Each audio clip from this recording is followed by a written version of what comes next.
My name is Sylvia Luna Oseguera. My mom was born in Tustin, California, and with both parents Native American Indians. My grandfather was Black Hawk and Blackfoot, and my grandmother Juaneño, a Hashimini Indian. And so my dad is from Mexico, also Indian from Mexico in Durango. We worked in the fields, like I say. There was a field right across the street from where we lived, in the home that we rented. And we had no gas. We had a wooden stove and a bathroom outside that we had to share with two other families, two other homes in the same yard. So it was three families that live in the same area. And so we would miss school. One girl would miss school when we were a little older, so that we could take care of the younger kids, the baby or whoever was in there, whoever we had, my mom had then. And we picked different crops. We were little kids, and the whole family, even my younger brother John, when he was 5 years old, he used to go help a little bit. He knew how to count, so he knew how to pick things. And we were a happy family because we didn't know we were poor. Everybody, at that time, everybody used to struggle.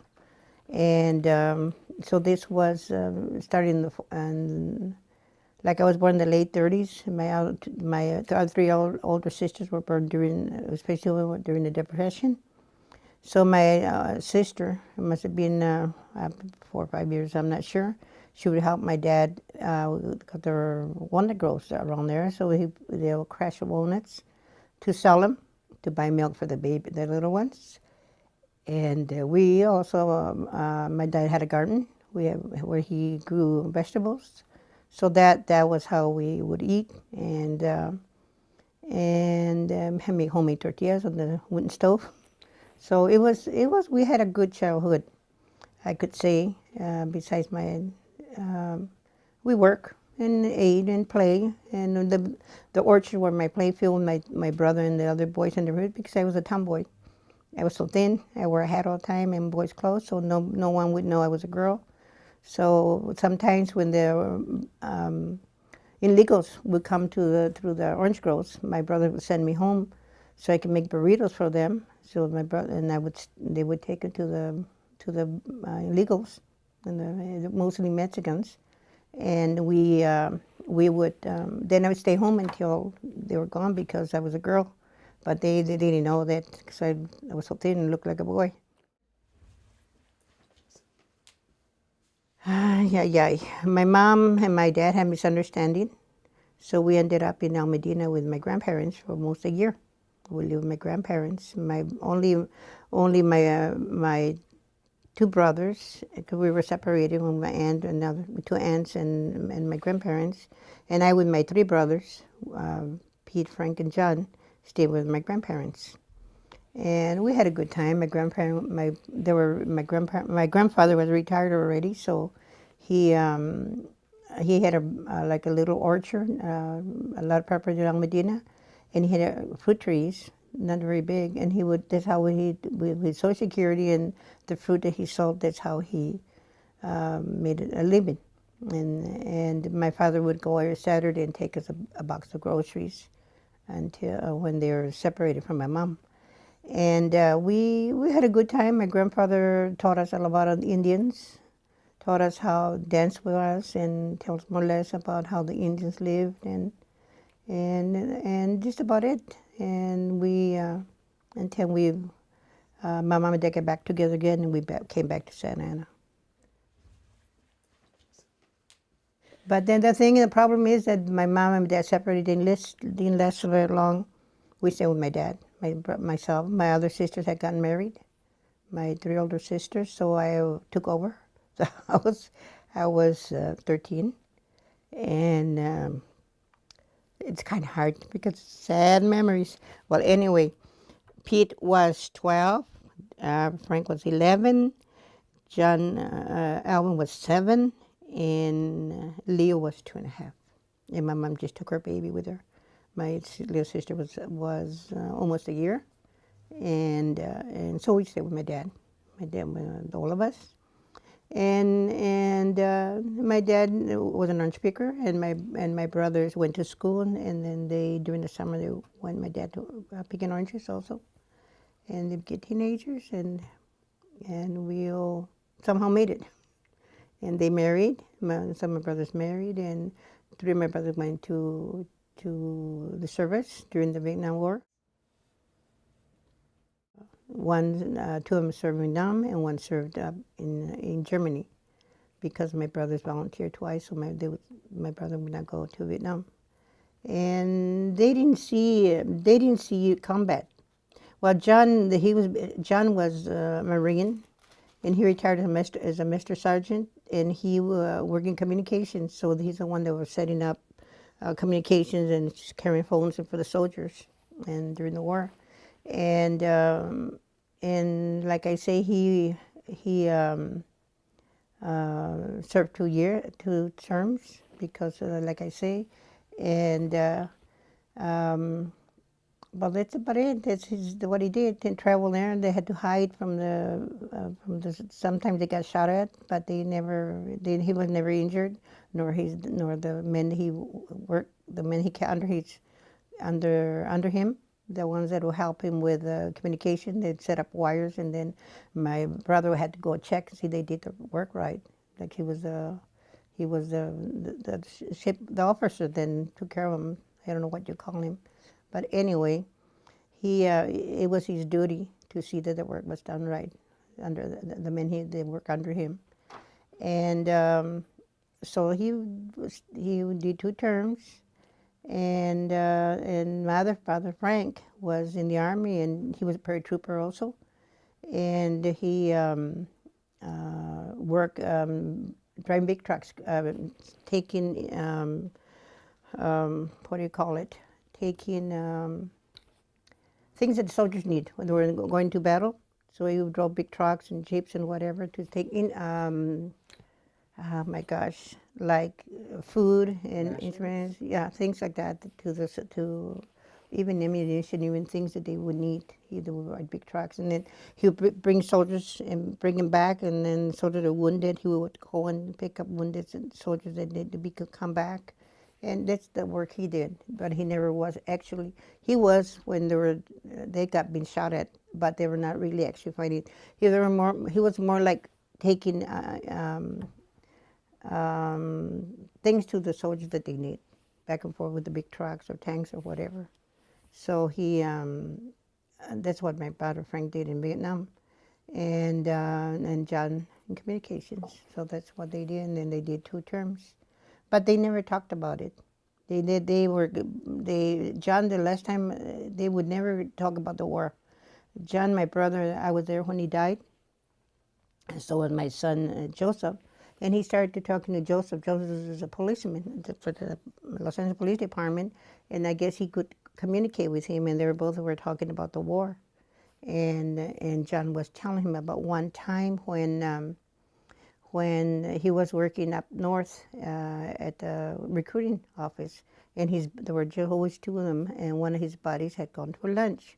When they come, these Florida children, hippies, wearing sandals and all hair, whatever, at him, running, screaming, calling him child killers, and they spit in him too. And then he just looked at him and he said, "Well, I wasn't sure what they were up to, so I put my hand over my holster of my gun." And they were telling me, insulting me, all these insults. And then he said, that's why I'm here, to give you that right, freedom of speech," he told them. And they all shut up. They kept quiet, and they just walked away without him anything. They just walked away. Yeah, there's one encounter he had with the hippie. So, do you want me to tell about it when he came home after the war? Okay, when he came home after the war, he was at a party, a get-together, and people started insulting him, and he got spit on again there, and told him that, and making fun of him because he had been in Vietnam. So he got an argument, a fight, and they threw him out of the party because he stood up to them. And when he came home, I don't know if you know, when the soldiers came home, they were not welcome. They were treated mean. The Vietnam veterans, they were treated mean. Um, they weren't given the care they needed when the soldiers came in wounded or whatever. My brother was, both of them were in Vietnam to Origin Orange, and they claimed that they were both my brothers died of cancer. One of cancer of lungs, the other cancer of the blood, and the both, and they couldn't prove it. So the government said that they had to prove that they had gotten that from Vietnam. So my son said, forget it, I'm going to get into my brother, John, I'll call him my son. My brother John said, forget it, I'm not going to go into it. Let him do whatever, you know. So, and Frank also, he didn't worry, they didn't want to fight, or argue, or go to court, or whatever. So they just they said, forget it. And the heck with them, and that's it. But it's sad. It was a sad time for the men that went to war during the Vietnam War. Yep. So that is, and it took a lot from my brother because he was married when he was in the Marines. He was married and had 2 kids, and she had to stay home, the wife, Yolanda, and a lot of times because he was in the service. And then when it became higher in the service, get more grade, he could take his family with him, and they traveled with him after that. But it was hard because for the kids, because being children of the servicemen, my brother couldn't really control them because. So, but they had a hard time adjusting to when my brother came out of the service, but they're pretty good kids. Yeah, they're struggling, but they're pretty good. Both of them are married already with children. Yeah, so and then my brother Frank married while he was still in the service too, and they didn't have children until after, but it was harder for my brother Frank than John. He had a hard time adjusting to the married life and the kids, and but they did okay, struggling, but they did okay. Yeah. So the war does take a toll on life when they become civilians. It's hard on it. It's very difficult to adjust again. Yeah, for them. But otherwise, I'm very proud of my brothers. Very proud of them. Yeah. Well, John Kennedy was president then. Okay, Kennedy, and he was the first president I voted for when I was 21. He had to be 21 then, and he did a lot of. I'm very proud of him because I lived at that time when John Kennedy was president. He did a lot of good things that have never been known. How he helped in different ways, but that's a different story. But I don't know. A lot of people know that when before he passed away, before he was assassinated, he had already signed a peace to come bring the soldiers back home from Vietnam. But when Johnson became president, the war still went on until it ended. I forgot what year it was, but it was. Well, the way my children told my brothers told me, my brothers told me, like Frank, he had like they were in a place where they kept the supplies and everything, right, ready to be called take here and there where the soldiers needed them. He made a lot of friends with the Vietnamese people, and there was one woman that gave him she was Catholic. She gave him a little image of one of our saints. And he told her, here, take this and with you all the time and nothing will happen to you. The Vietnamese lady told him, I'll be praying for you. And he said the Vietnamese people were very friendly and real good to the soldiers. And then John, my brother John also said that they were good to them. Wherever they went, the Vietnamese, but they had to be careful because they were an enemy too. He once saw one kid explode himself. He had explosive on him, and I'm not sure. I don't remember if he told me that if he killed somebody else or no. But the young kid was coming, and I don't know if he hurt soldiers, but my brother saw that the bomb went off, and the kid, of course, blew up with it. So it took him a hard time to take that in. Yeah. And then my other brother, he had a real good friend. He was Puerto Rican, and they always worked together and supply things taken here and there. And they had a little place not too far where they were stationed. They were there in Vietnam, and they were going to go get some place where they could get some ice cream that they had Americans had there somewhere. And so his buddy was gonna. Both of them were going, but then his sergeant said, "No, you can't go, Frank, because we don't. I have nobody to stay to watch hold the fort. In other words." And so he could stay back. And when they were on the way, they hit a mine or what do we call it, and exploded and killed his buddy. So that took a toll on him. Dad, when he come, he would cry because his friend was killed, and he said it could have been him too. And the guy had a rose around his neck, the one exploded, and the soldiers gave it to my brother. My brother carried it all the time. It was a common black rosary, and he showed it to me, but it still had blood on it. Yep. So war does take a toll on when they become civilians again. So that's all I know about John and my other brother Alvin. He served in Germany, so he really didn't say anything about anything, and served over there and then came home.